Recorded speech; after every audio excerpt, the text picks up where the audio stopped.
You won't believe the story start. Shixin's heading back for more trouble when the man arrives, asking about Electric Han, and Shixin acts heroically.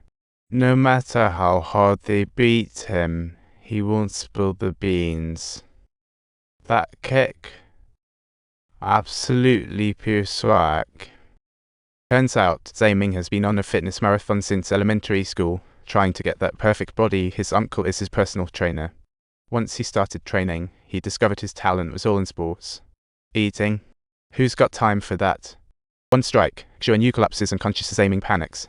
Luckily, a pulse remains. He feared knocking someone out. Shixin is stunned. Yet, he hasn't agreed to the study group yet. Shixin's from a single-parent home, with his dad working construction, convinced that studying is just a waste of time.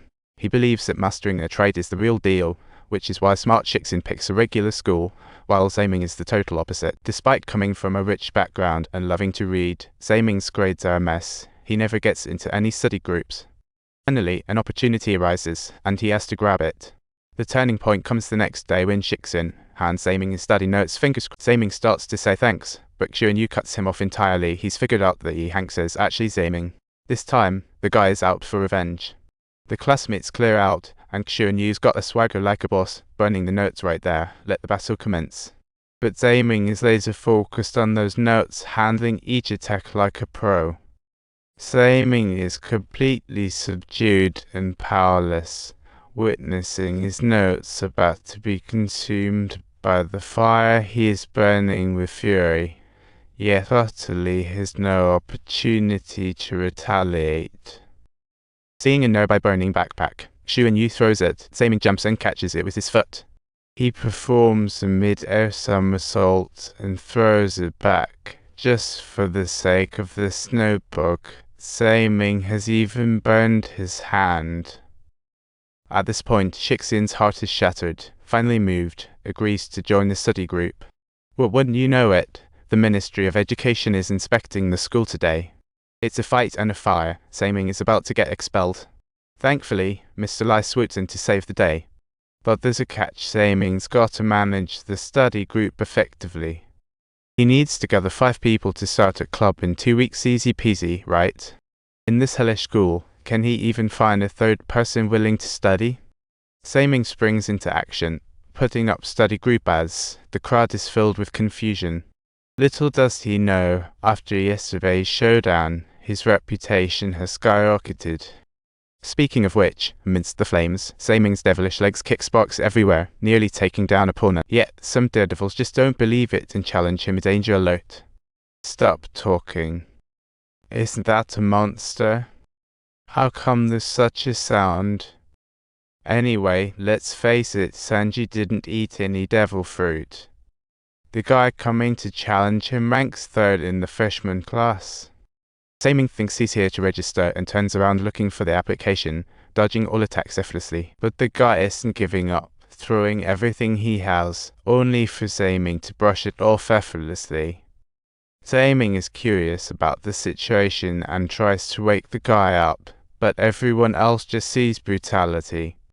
It's downright brutal, and if this gets out, it'll become legend. Zaiming drags the guy into the library like a dog, using a math textbook as a weapon to destroy the 3rd-ranked guy.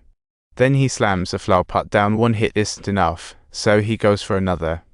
The victim ends up in ICU. Goodness knows he'll be drooling for 2 years post-recovery. Witnesses are ghostly pale, whispering quietly, too scared to look. Everyone's left wondering, why towards the roof for a fight when you can head to the library? Is it because the library has such good acoustics for enjoying all the sounds of his opponent's misery? Just as they speak, the madman appears. No one dares look, only muttering, guessing his motives.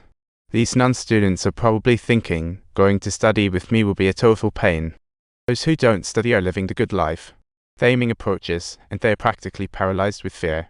Everyone keeps their heads down, while Zaiming scans around, confirming they aren't serious about studying. Disappointed, he leaves, and the group breathes a sigh of relief, drenched in cold sweat. At this rate, I might as well pack my bags for jail. Subtitles. Zaiming then proceeds to the cafeteria next, and with merely a single glance, he completely clears up the entire area. He scans the room and spots a familiar face, Park Jin-hyo, just back from America. Zaiming thinks this dude has to have good English and goes right in for an invite. But all the other party leaves him is just a cryptic remark. Zaiming spends the entire day with nothing. Zaiming sees the chance to ask why Jianhua didn't join a tutoring class, only to find head tried all and still at poor grades.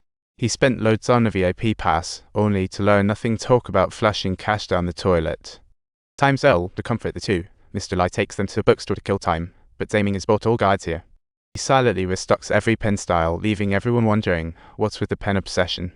Zaiming responds, this pen writes super smooth, perfect for math problems with lots of numbers. And this pen boasts serotonin, keeping the brain active and improving memory.